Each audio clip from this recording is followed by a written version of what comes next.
Hello everyone, I hope you guys are all having a fabulous Monday. Today I'm coming at you with our weekly Minks Monday Q&A, so let's dive right in with the very first question. Kinza, where do you place your bags when you're at work? A hook or do you have a locker? I guess my coworkers know how crazy I am about my bags, that I actually have a cabinet where I can put my bags and I don't have to worry about folding them over or them losing their shape. So I'm very fortunate to have a cabinet so I can make sure that they don't get damaged. All right, Susan Smith, what are your 7 essentials that you've mentioned that you always carry? Instead of showing you pictures, I'm going to show them to you in the flesh. So the very first item, no matter what bag I carry, these items have to go in there, with the exception of my Eva clutch, my pochette accessoire, and my toiletry 26.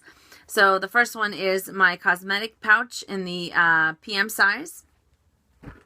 My mini pochette, and it's 99% of the time it's the Damier Ben. Even though I have a monogram limited edition, I tend to reach for this one a lot more.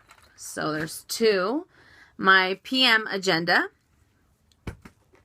My sunglass case in the MM size. Clays, any clay, depending upon which one I want to use. My round coin purse. And last but not least, my 6 key holder, because this is my all-time baby.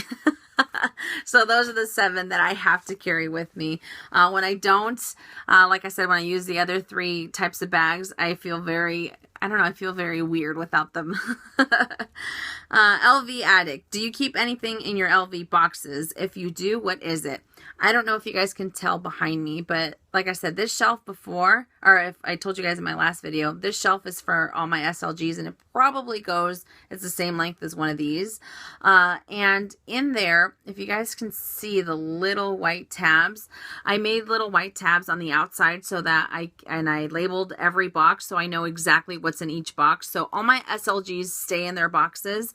And then the boxes right up here, they're usually boxes within boxes of the items, or usually of the boxes that go with the bags that I purchased, or extra dust bags if I have them. And then this box right here, I don't think you guys are going to be able to tell, but that box is specifically for the paperwork and the leather tie straps that come on all the LV boxes that I have. So just in case if I ever sell something, I go to that box just to make sure I have all the tags, all the receipts, all the envelopes, everything that comes with it. I like to be able to find it all in one piece. Back in the day, I used to put all of the receipts in the boxes themselves, but then I ended up losing some of them and I couldn't find them, and it would drive me crazy. So they all stay in one little box back there. And then the rest of them are pretty much for decoration. And then another question from LV Addict. What do you think of the perforated Speedy and Fuchsia from the 2006 collection? It's going for around the same retail price as when it first came out. Is it worth it? And I wish I had a picture to show you guys, but I don't. Just envision a Speedy 30 and perforated. As she said, it's complete. It has holes throughout the entire structure of the bag, and as she said, it's fuchsia. The lining on the inside is microfiber, and that's pink. And it has a little pocket on the outside that kind of zips. They're very, very cute. I, however, don't think that they're worth it if you're going to use it daily and things of that nature. I wouldn't pay retail price for it, or anywhere near retail price. I think that's more of a collector's piece or collector's price, especially because a lot of people went crazy over the perforated Speedy. But for me, I would never use the bag because the fact that it has the holes throughout the entire bag really just doesn't, it's a major downfall for me. I just feel that the bag isn't going to keep its structure as it should. But then again, I don't have the bag, but I have seen it, and I have seen some that are completely trashed. But I know some people don't take care of their bags, as most of us do. We take care of our bags like, I don't know, we baby some of our bags, but I don't think it's worth it unless you're going to just, like I said before, if you're going to just put it aside and use it as a collector's piece, then I would. Otherwise, for daily use, I would not. All right, moving right along. Robert and Desiree Keene. I can't decide between the Neverfull GM or the Chanel GST. You have both. Which would you choose? Unfortunately, I only have the Neverfull MMs. I don't have the GM. And if I had to pick between the two, that's a tough call. That's a hard one. And both bags made my top 5, so I use both of them a lot. I would have to say out of the two, oh my goodness, probably the Neverfull, just because it has a lot more versatility than the GST. I like the fact that the Neverfull is a little bit more lightweight compared to the GST. And the fact that you can use it for so many different reasons, or for so many different aspects of your life. I think that's great. The versatility of it, like I said, is perfect. And even though I love the GST and it's a fabulous bag, if I had to pick between the two, I mean, had to pick, I'd probably have to go for the Neverfull. But that's a really tough call. Oh man. So Neverfull. I guess I have to say hands down. Gwen Entrance. What is the best advice to track down a Neverfull Speedy or any other popular pieces made in France? I would have to say have a really good relationship with your SA. And if you do go to other places, you know, kind of develop a rapport with them as well. Because they're going to be the first ones to call you and say, hey, we got a made in France piece. I know I had, even though I really wanted a monogram Speedy 30 made in France, I never really pushed it too much just because I had the 35 so in monogram, so I didn't really need it.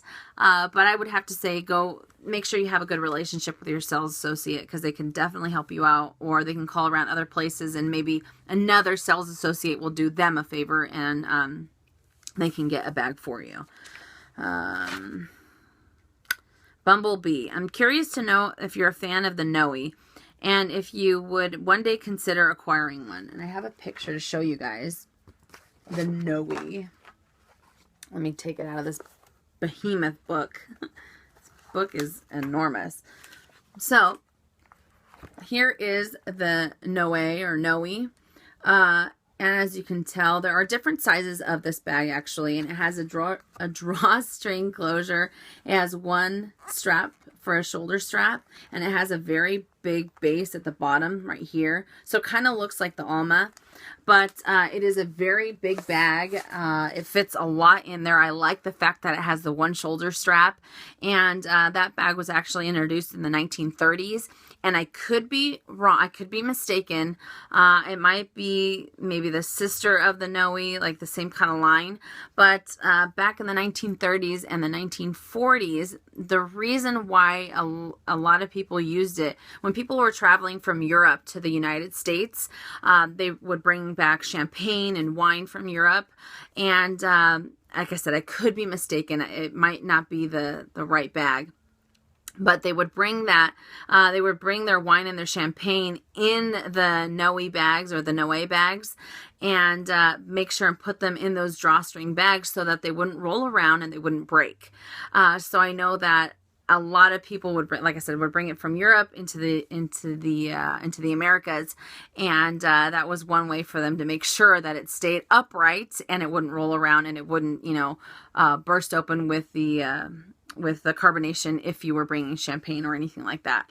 So I thought that was pretty cool. And I have thought about maybe purchasing one. I think maybe later on down the line, but I absolutely love them. I think they're great bags. And the fact that they fit so much, especially when you, at first when you see them, you don't think that they fit too much and they're kind of awkward looking, but they're really, really great bags. So yes, I really do like them. Love Grace Belly, I think. Does it put you off buying real LV bags as the fact that there are tons of fakes out there? No, not at all. And a lot of people, it depends. Some people will sit there and say, oh, my bag's real, even though you know that they're fake.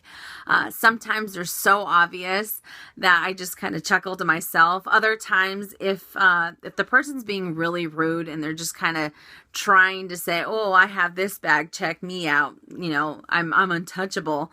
I can't help but laugh when people try to portray their replicas as real ones, and it doesn't put me off in any way, shape, or form, because I know that they're real. I'm buying the bags for myself. I'm not buying them for anyone else. I'm not buying them to show them off. I just happen to like high-end bags, and as long as I know that they're real, I don't think it should matter. You know, I've had a few people at work ask me that. They're, you know, they just say, well, why don't you just go, you know, to LA, or because LA, they have a garment district.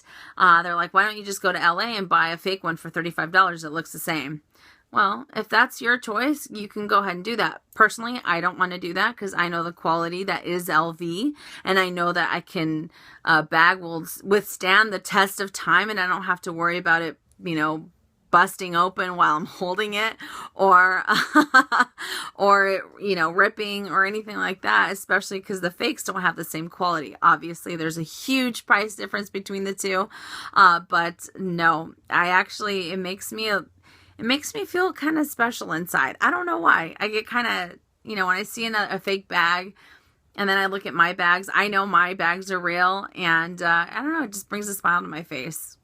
Because like I said, you're buying the bag. You should buy the bags for yourself, not to try to show them off, or, you know, try to portray them as, or, you know, make you think you're somewhat different from someone else. You know, just because you're carrying a $2,000 bag doesn't make you better than anyone else. So no, it doesn't put me off. All right. 1V Macias. Will you ever introduce or have a Q&A with your husband? It's funny because we were talking about this the other day. I asked him, I said, hey, what if we did a fake interview? And if it went really well, we can put it on YouTube or on my channel. And then if it didn't, then I won't pursue it any further. He said, I guess so. I don't see why not. And that's a big step, because when I first started YouTube, I asked him a long time ago, I said, hey, would you ever want to go on camera with me and do this, this, and that? He's all, no, that's your channel. That's your thing. That's girly stuff. I don't want to talk about it. And he never entertained the thought. And I thought that was pretty cool that I got that much out of him. Hopefully he's not watching this. But I think I would love to be able to show you guys what my husband looks like, or, you know, the type of person that he is. He is a little bit on the camera shy side, but I am so curious to find out, like, how much he knows about the brands, especially because I talk about him so much. I really want to know if it's if he pays attention, or, like I said, because I talk about it so much, I wonder if it's just like, okay, how can I not know what this is? Because, you know, Minnie talks about it so much. But I would love to be able to introduce you guys to Robert. All right. Excuse me, Wizard. Well, that is a cool name. What are your thoughts on the Manhattan GM? I have one, but hate it because of the weight. She is so beautiful. To keep it or to sell it? And thank you to my very good friend, Michelle. I have an insert to show you guys. And this is the Manhattan GM, and this is the Manhattan PM. Obviously, both of these bags are discontinued. They no longer make them. And it is absolutely a beautiful bag. And I actually have the measurements here. It is 15 inches in width. It is 10.2 inches in height, and it has a 5.5 inch in depth. So it is a very big bag. And the fact that it has this much vachetta on it, this is when they first introduced the chunky hardware here, as opposed to other hardware, like the rivets are a little bit thinner. This is very chunky. It has a lot of hardware going on. And it is a beautiful, beautiful bag, but it is extremely heavy. So a lot of people, I think that's the #1 complaint that they had, if I wasn't mistaken. And people decided that, Louis Vuitton decided that they were going to discontinue it because of all the complaints that they were getting from people. And that's why they no longer make it. But I think it's a great bag. It's beautiful. This is one of the bags that when it first came out, I would literally go like googly eyes over it because I thought it was absolutely gorgeous. But then once I really had a chance to play around with it and hold it, my goodness, the bag alone is heavy. And then you have to add all your items on top of it. It's just, it makes for a very, very heavy bag. So if it were me, to answer your question, I would probably sell it. Even though she's beautiful. I know, but it's very, very heavy. And as heavy as it is, you're not going to end up using it. So I would just put that money towards another bag. Japeralta 21. Have you bought or sold any handbags lately? I don't know if I told you guys in my last video, but the only bag that I sold lately was my Speedy 35 in the monogram print. And I'll tell you guys at the very end the experience that I had at Louis Vuitton and why I had such a disappointing experience at the very end of this video. Zoe T, have you ever heat stamped any of your LV bags, or would you? I have not heat stamped any of my bags whatsoever. I have only done one SLG, and that's this guy right here, because I know I'd end up keeping it for the rest of my life. But as far as bags go, I applaud every single person who has actually heat stamped their bags. I have not, and I don't think I ever would. I'm such a chicken when it comes down to it, because I think of the possibility that I just might end up selling my entire collection. It's going to be that much harder for me to find a buyer with my same initials. So that's the main reason why I don't get it done. If I was going to keep a bag for the rest of my life, no matter what, then I would. Otherwise, I don't for that exact same reason.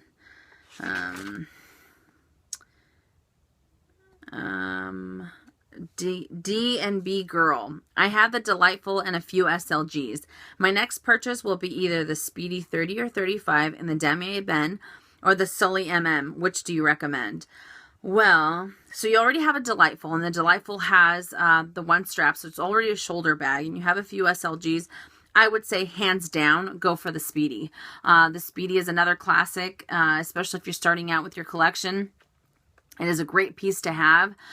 Plus, if you kind of want to give your shoulders a rest, I know sometimes the bags tend to get a little bit heavy. You can always carry the Speedy. If you end up getting the classic Speedy, not the bandolier, but if you get the Speedy, you'll be very happy that you did. It is a fabulous bag. You can fit so much in there, and that is one of my all-time favorite bags from Louis Vuitton is the Speedy. So I say go for the Speedy. Speedy 30. That's what I would do, because I got the 35, and I thought that I wanted the 35, but it actually ended up being too big. Then I got the Damier Azur in the 30, and I think that's the ideal size for me and my frame and what I carry for my daily life. Salita Gia, have you used your multicolor cosmetic pouch yet? Yes, I have. When I first got it, I used it for about a week and a half, maybe 2 weeks. And I'm not going to lie, I got a little nervous because I know that they're getting discontinued. And the Vachetta on the sides, the little tabs, it's still in like pristine condition. It's very white leather. And I got nervous, so I stopped using it. I absolutely love it. I love to look at it, especially the interior. It's this fabulous pink interior. And I haven't been using it. So I've been using this one.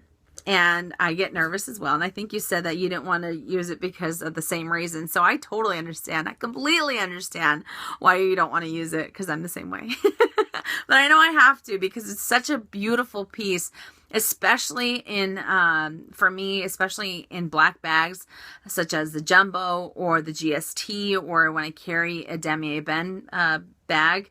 I love to look inside and just see all those pops of colors. So, you know what? Me and you, girl, we have to use it. We have to. All right. Okay, and I have one more question, and then I'll tell you guys about my experience. Joan Megger, from your experience, is it better to hold on to a bag that has been discontinued because it may increase in value, or does it not make any difference? So they don't increase in value, they just hold their value a little bit better.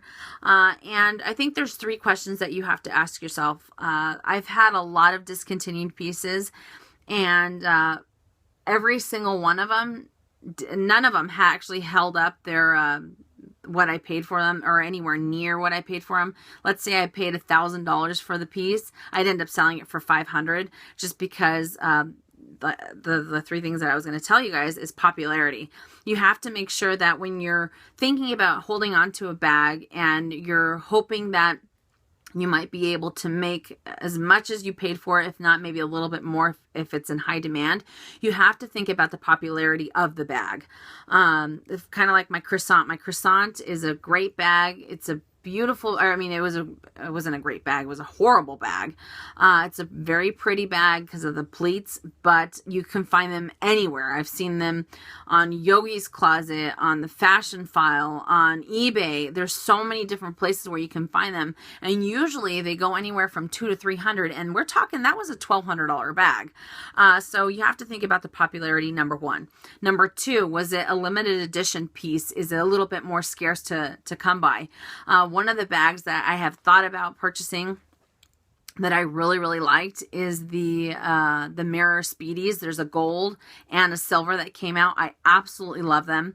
They don't hold up their wear and tear as well as other Speedies because it's metallic material.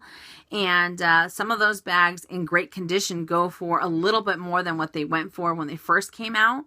So I'd have to say, think about it being a limited edition piece. Was it extremely scarce? If it was, then obviously it's going to be higher, in higher demand for it. But most importantly, you have to think, do you absolutely love this bag? If you're just going to buy if you're just going to keep the bag and not use it, not showcase it, and just kind of have it sit there, eventually it's going to be, bags won't hold their popularity forever. It really has to be, there's certain kinds of bags that no matter what, they hold their resale value.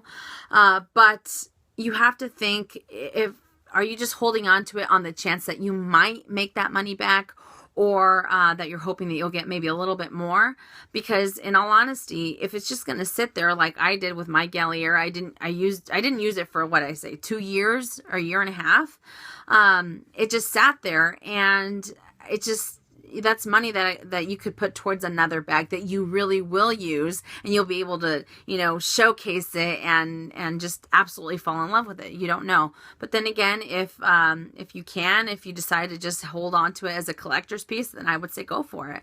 But I would put those 3 things into account, or take those 3 things into account, definitely. Okay, so that is it for all the questions. Thank you guys for asking me all these wonderful questions, and hopefully I was able to answer them. But I wanted to take a quick, 3 or 4 minutes to tell you guys what had been going on at Louis Vuitton that left such a bad taste in my mouth. So, like I told you guys, I recently sold my Speedy 35 in the monogram print. I absolutely love that bag. I cared for that bag. It's a beautiful bag. And even though I wasn't too crazy about the size, I still liked it because I had the trifecta of the Speedies. I had the Demi Azur, the Demi Ebene, and the monogram. So I sold it because I think I told you guys before, I had mentioned that I wanted to get a Mono Speedy, and there was something holding me back, and I didn't know if I should go for it. Should I not go for it? I had made up that bag on my desktop a million times. I already knew what it was going to look like. I had 2 colors to choose from, but I already knew, I had envisioned it for so long that I knew what I wanted it to look like exactly. So I had been talking to a few SAs, a few managers, a Louis Vuitton customer service, the 1866 number. And I said, I'm interested in buying a Mono Speedy, but I only want one initial because I don't want, I like the fact that I wanted just an M. You guys know from my luggage tags, I only get an M. I like the way that it looks, for my personal preference. And when Mon Mono first came out, they did they didn't exceed 3 initials, and they did a minimum of 1. So they did do it way back when. I must have talked to, no joke, maybe 10, 15 people, and every single one of them said, yes, yes, yes, no problem, no problem. We can do that for you. Just let us know when you want to put the order in. So I said, okay, perfect. They're going to be able to make the Speedy exactly how I want it. So I knew that if I had a Speedy 35 monogram and a Mon Mono 30, I wouldn't use the 35 as much because I would constantly use the Mon Mono. So I decided to sell my 35. I sold it to a wonderful subby of mine, and I sold it. And when I went back into Louis Vuitton, probably a week later after I sold it, this is when they were transitioning from their old Speedies to their new Speedies, because they kind of revamped the Speedy. They made the handles a lot. They reinforced the handles so that they don't rip as much. Same with the tabs. They made them a lot thicker. So I'm very excited. I was very excited about the new Speedies. Not only that, the Mon Mono, any Mon Mono that you get done is made in France, no matter what, because it goes out to, or they make it in France. They actually paint the colors first. They do your initials, and then they cut the material. So it's 100% made to order. So I went in there, like I said, a week later, and when, you know, they sat me down, they're like, okay, let's do it. Let's figure this out. It wouldn't let us get past the one initial. So I must have been there for 2 hours, 2.5 hours. And I told my SA, I said, you know what? I'm just going to leave it here with you, all my information. Can you find out what's going on? They called customer service, and they didn't know what was going on. So she said, you know what? Let me just email them and see what's going on, and I'll get back to you. Perfect. A few days went by, and she actually called me back, and she said, okay, so I have bad news and I have worse news. And I said, okay, let's go with the bad news. She said, all the bad news, or she said, all the worst. I said, the worst news first. I said, what's the worst news? She said, the worst news is that we're no longer able to do one initial on the Speedies. My jaw dropped and my heart sank because I was so excited about getting a Mon Mono. Like I said before, I didn't know exactly, you know, should I do it? Should I not? And then I finally went ahead and did it, and I didn't know what to say. I was so disappointed. She said, we can't do it anymore. They decided not to do it. They're just going to do the 2 initials with a max of 3 initials. And trust me, I understand Louis Vuitton. Even though you're personalizing your bag, it's still a Louis Vuitton bag. So they want to make sure that it's still, you know, it still has the Louis Vuitton effect to it. And I understand that. What I did not like was the fact that I had so many people, managers, customer service, essays, everyone tell me that they can do that, do the one initial. So, right then and there, I told her, you know what? I'm so upset because I sold my 35 with the sole reason that I knew that you guys were going to be able to do one initial. Had I known that, I would have never sold that bag. I would have kept it because I liked the bag, but I knew I wouldn't be able to use, I wouldn't use both. And I said, what's the worst, what's the worst news? And she said, well, I have a 30, but it's made in Spain. Okay. I told her, and not made in Spain, I'm sorry, made in the US. I said, okay, you're 0 for 2 right now. Because, I mean, I don't know. Well, what would you guys do? Wouldn't you guys feel the same way? Kind of let down because you had so many people telling you it's not a problem. I never once got the whole, we don't know. We have to wait until we relaunch the Mon Mono to see if we can do that. It was never a question of we might not be able to or anything like that. It was a definitive, yes, we will be able to do it for you. So I was disappointed. How can I not be disappointed? Not only did I not get what I was hoping for, but in the process, I sold my 35 because my 35, the money that I made off the 35 was going to go towards the Mon Mono.